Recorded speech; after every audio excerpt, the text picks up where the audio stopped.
परंतु वो धीरे धीरे बूढ़े हुए और सबसे बड़ी बात ये हुई कि उन्होंने शादी नहीं करी और उनके जो अपने पूरे परिवार में सिंगल मेल थे।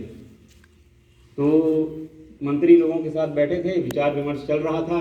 बात आई कि अगला इस राज्य का अगला राजा कौन होगा महाराज, क्योंकि आपके बाद तो आपका उत्तरदायित्व निभाने वाला कोई भी नहीं बचा है, आपका वंश ही नहीं है।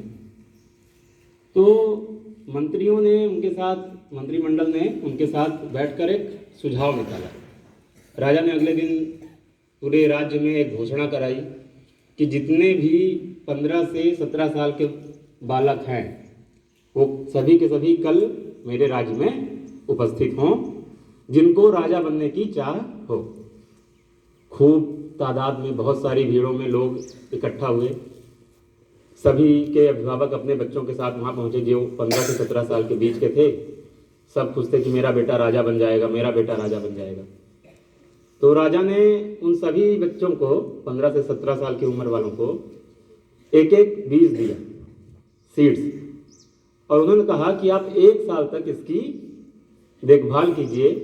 इसमें जब फूल फल आ जाएं, आप 1 साल बाद मेरे राज्य में लाकर इन्हें दिखाइए।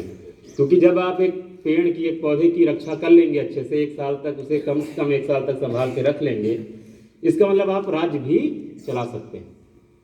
सभी बच्चे ले गए, सभी ने इस कंपटीशन को बहुत ही सरल माना और चले गए। 1 साल बीते, राजा ने फिर घोषणा की कि पिछले साल जिन बच्चों को बीज दिए गए थे, कृपया करके वो फिर से उपस्थित हों और अपने प्लांट को दिखाएं कि जिनने जितना अच्छा अपने प्लांट की ग्रोथ दिखाए, जो भी जितना अच्छा दिखाएगा वही राजा बनेगा। अब सभी बच्चे वापस उपस्थित हुए। सभी ने राजा के दरबार में वही पौधों का गुच्छा रखा।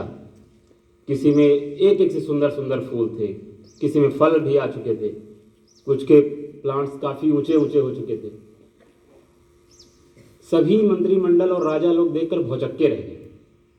बट जब राजा ने नज़र घुमाई तो एक बच्चे के, जो उसने सीड दिया था, उसके गमले में कोई प्लांट था ही नहीं। यहाँ तक कि उसका बीज अंकुरित तक नहीं हुआ था। It was not even sprouted. राजा ने सभी का मुआयना किया, उसके बाद सभी को अपने प्लांट साथ वापस भेज दिया और बोला कि कल हम घोषणा करेंगे कौन राजा इस राज्य का अगला उत्तराधिकारी होगा। और अगले दिन जब घोषणा हुई तो सभी लोगों की आंखें खुली की खुली रह गई, सभी दंग रह गए कि राजा ने उसी बच्चे को चुना जिसके गमले में एक छोटा सा भी अंकुर नहीं आया था। वजह,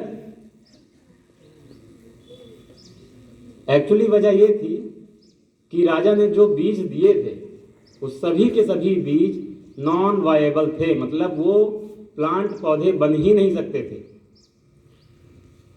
तो जिन जिन बच्चों ने उन प्लांट्स में फल फूल दिखा रखे थे, उन प्लांट्स को उन्होंने कहीं और से लाकर अपने गमले में लगा रखा था। उन्होंने कहीं और से प्लांट्स किसी दूसरे सीड को उस गमले में लगाया और उसको फल फूल बनाया। क्योंकि वो जो बीज बांटे गए थे वो अंकुरित हो ही नहीं सकते थे, वो सब के सब खराब स्पॉइल्ड सीड थे।